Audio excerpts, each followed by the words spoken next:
When there's a fire, it takes a village to secure the scene, get everyone to safety, make sure our members are safe, extinguish the fire, and find out what happened. Our guests today are ones who figure out where and why a fire started. We'll be speaking with two assistant fire marshals to learn about the technology and methods they use to do so. We also introduce you to one of our favorite PFD members. Here's a hint. She's skilled at sniffing out certain chemicals. She's adorable, and she has 4 legs. Stay tuned. Freedom from Fire is up next.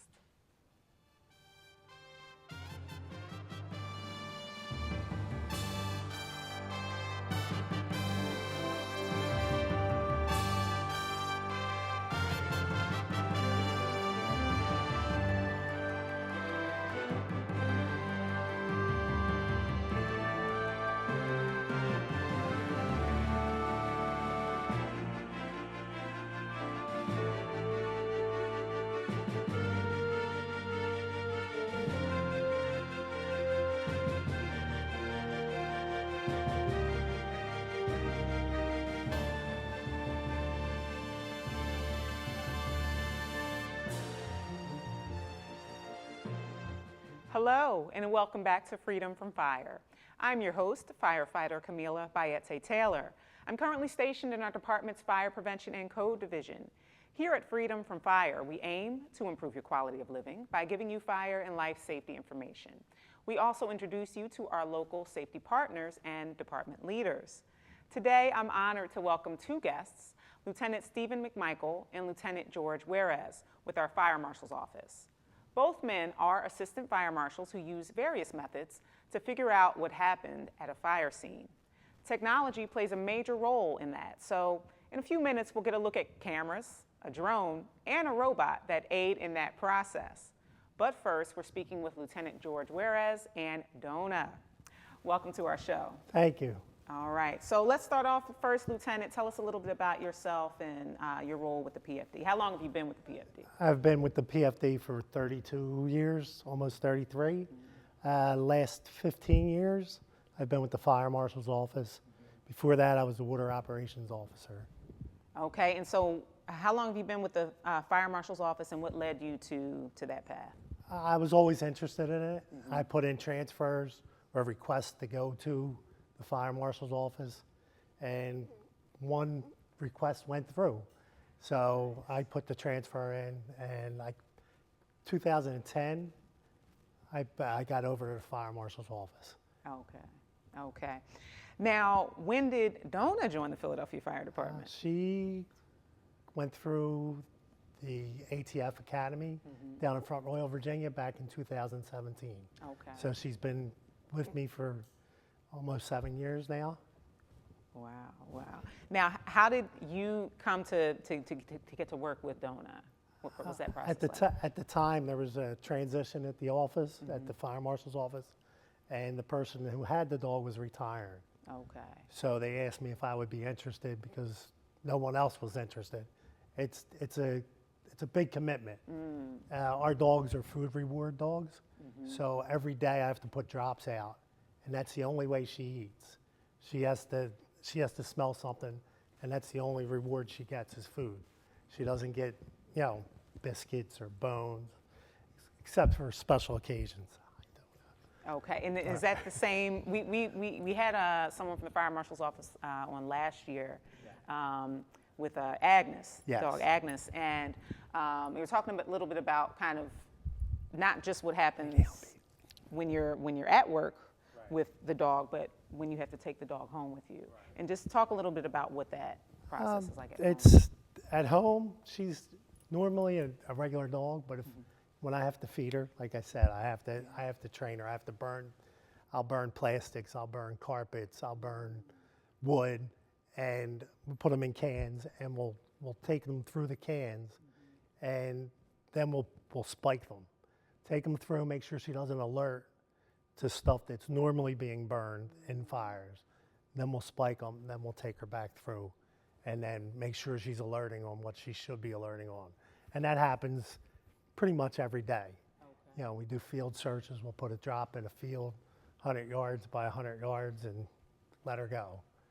Wow, that's very She interesting. can find it. Yeah. Yeah. So it's as you said, a time commitment. It's a big Yes. commitment, and you have to keep her active in training. Training, right. Okay.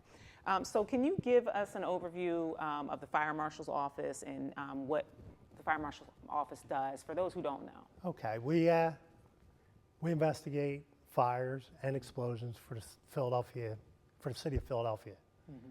We're the only people that do it. It's the Fire Marshal's office. We also, we investigate them, not for just the arson fires or incendiary fires. We also investigate them to find out if there's a product that's failing, that's causing fires. And we also do it to create fire prevention programs. Okay. Like if we have a lot of smoking fires, then fire prevention can make a program to remind people, take it outside, smoke outside, be careful with your cigarettes. Oh, that's great. That's great because we need that. It's very important, that type of work. And speaking of that, can you talk about what types of fires are typical in Philadelphia? What type of fires do you see most often? Most often, it's usually an arson. Okay. Interesting. We also get a lot of electrical fires with extension cords that are bought at the dollar store that aren't really up to grade, and you put stuff on them, or you put a sofa on the chair, the leg will sit on it, and it can cause a fire also. Okay. So you have to be careful with them. Yeah, and so the electrical, if you're purchasing an extension cord like that, they should be Underwriter Laboratories approved? Right. UL approved, yes. Yeah. Okay. Now, explain to me what Dona does at a fire scene. Okay, when we pull up, I get out of the car, I go in and I check the scene for safety, make sure there's not rat poison, glass, nails that could hurt her. So after I do that, I'll go in my car and I have drops of like I have 50% evaporated gas, I have lighter fluid, charcoal lighter fluid, and depending on what the scene's showing us, I'll put a drop out, and that calibrates her before we go in, and then after we do the scene, I have to come back out and calibrate her again. That way, we know our tool's working. Okay. She's a tool for us. Okay. And that way, we know she's working. So then after I calibrate her out front, I take her in the scene. She'll do a square around the room, then we'll do a crisscross. Or if she picks something up, I just let her go. Okay. If she smells something, I just let her do her thing, and then she finds it. And then when she alerts, she'll sit down. And then I have a pouch of food, and then I'll feed her. Okay. And then I'll turn around and say, show me. And she'll put her nose back on that spot. I feed her again. Then we mark the spot. We do the house or rooms, whatever we need to do. Come back out, I calibrate her, and then I put her back in the car. If she alerts, we go back in and we'll collect the evidence. Interesting. So let's say she does alert, okay? That's a scene where she does alert. What then is done with that information? Like, what do you do with that information once you get it? Yeah, we'll collect a sample from inside the fire, debris or whatever we have, a rag, gas cans. We'll collect that and we'll send it away to Philadelphia Police Crime Lab. And then they'll do a chemical analysis on it. And then they'll give us a report back. And all it tells us is, it'll tell us if it's a heavy petroleum, medium petroleum distillate, light petroleum distillate, or gasoline. Okay. Gasoline has its own. They'll give us a report that tells us it's there, or sometimes it's not there. She's just, the machine doesn't pick it up. She alerts on something, doesn't pick it up. But that assists us if we get an arrest. We have the sample that says, there was gasoline in the bedroom. Okay. Gasoline doesn't belong in the bedroom. Right. So. Right. So in a situation where she picks up something and you send it to the crime lab, they don't pick it up, the machine doesn't pick it up, what is then done in that situation? When we do our investigation, the investigator usually will come up with the incendiary cause, which is also arson. We call it incendiary because that's our job. It's a fire where a fire shouldn't be.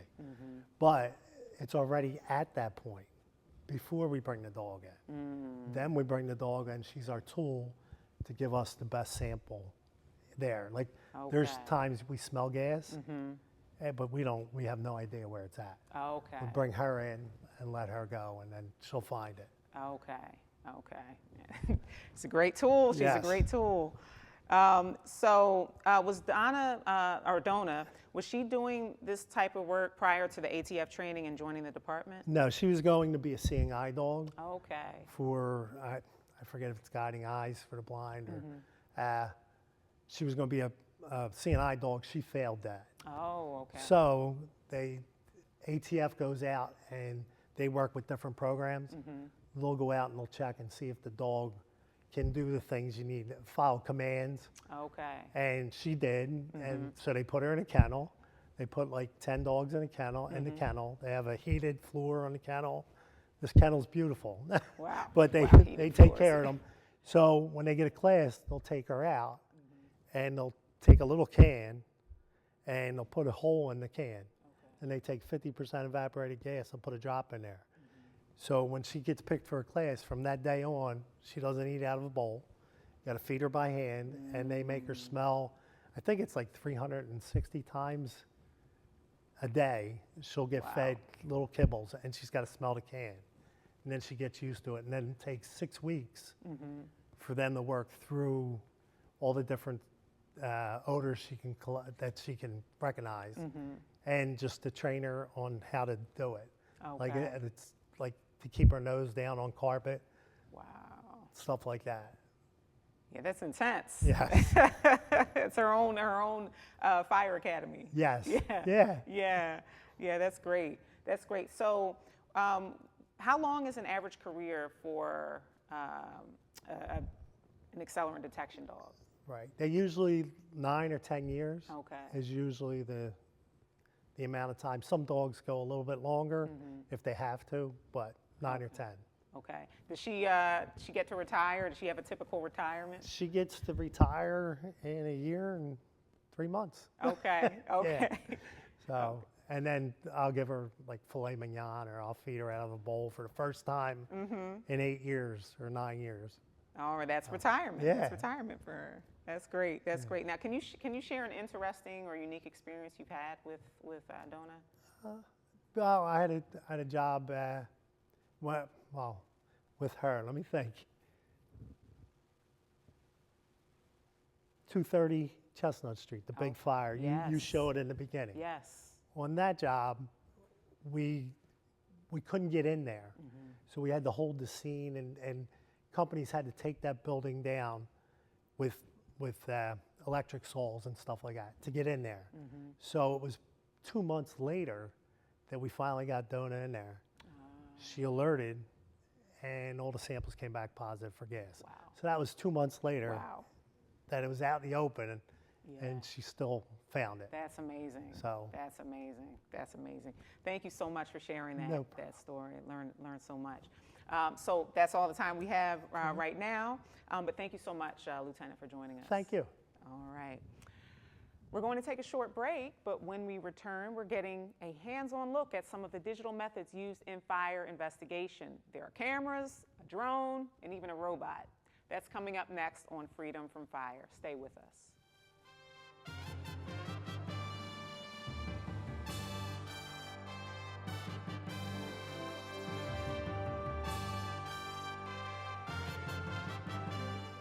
When you look at me, you might see a person with Parkinson's disease, but if you look closer, you'll see a warrior mom, an endurance athlete. someone with a lot of fight. Every 9 minutes, someone is diagnosed with Parkinson's disease. And every one of them can turn to the American Parkinson Disease Association. Look closer. my spirit Is unshakable. Visit apdaparkinson.org to learn more and show your support today. We ask seniors how to prevent Medicare scams. If you get a phone call, do not talk to the person. Never give out your Medicare number. They're going to get your number to put in a false claim. Just hang up. How do you detect Medicare fraud? Just like I check my credit card statements, I check my Medicare statements monthly. If you get your statement and you see something that you know you did not have done, you report it. call the Senior Medicare Patrol. If you suspect Medicare fraud, contact the Senior Medicare Patrol.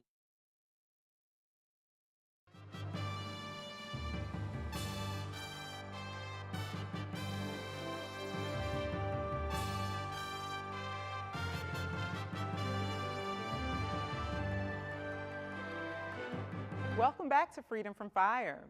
Before the break, we met Assistant Fire Marshal Lieutenant George Werez and Accelerant Detection K-9 Dona. Now we're moving to some of the technology used by their unit with Lieutenant Steve McMichael. Lieutenant, thank you for being here today. Thanks for having us. All right, so first off, tell us about yourself and how long you've been with the PFD, also with the Fire Marshal's office. Okay, born and raised in Philadelphia. Father was a firefighter. Got on the job 29 and a half years ago, was a paramedic. Was a paramedic for about 2 years. My name came up on the firefighters list and I gratefully crossed the floor, became a firefighter.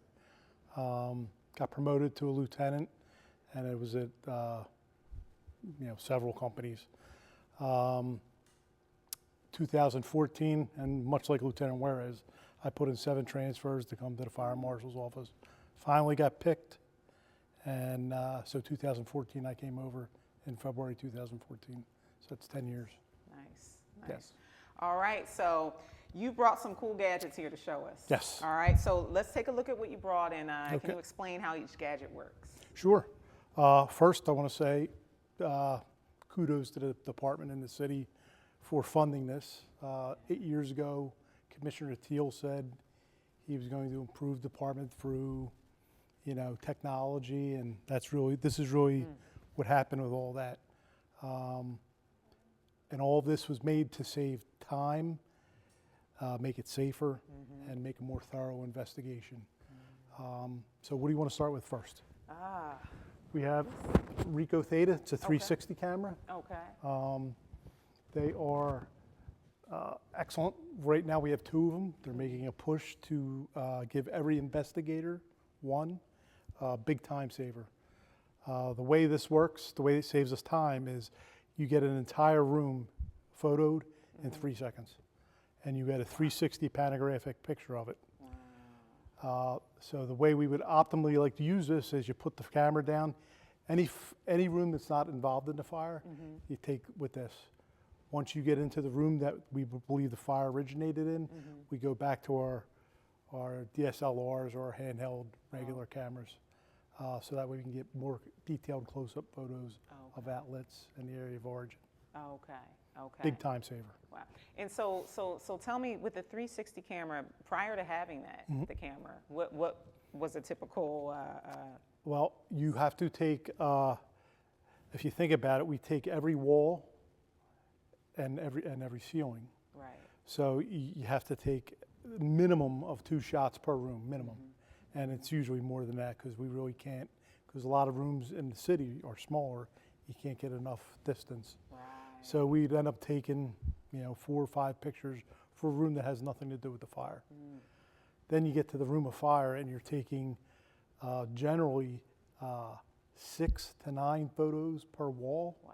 And then 5 photos per ceiling. Wow. And it's much harder to piece together. So these are better for the investigator when they get back to their desk and they're writing a report and they're trying to remember the things they saw.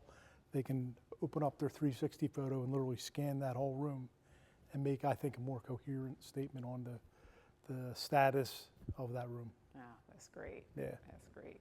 So laser scan. Laser scanner. This is a game changer. It's now become kind of the cutting edge for fire investigation is a Faro laser scanner or any laser scanner. We have Faro.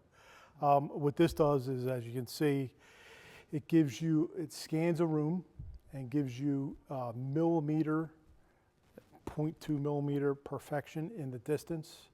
So the way this works for us is we'll come in and we'll scan it, and we'll scan important things, and we'll make sure it has important things marked in the room, like pieces of evidence, other things. Take it back, we put it into Barrow Zone, which is a CAD software. Okay. and we can download it to things like you just saw. We can turn it into that. Where that helps the investigator is when we go to court, we never get attacked on our cause. We get attacked on our methodology. Some guy who hasn't been in a room on fire in his life will come in and say, oh, well, they didn't check that outlet behind that desk. And we can say, well, we did. Right. And, oh, well, that outlet is closer than, and we can say no, because we can go inside of this program and measure that it was 8 feet from the origin of fire, so it's not that outlet. Wow.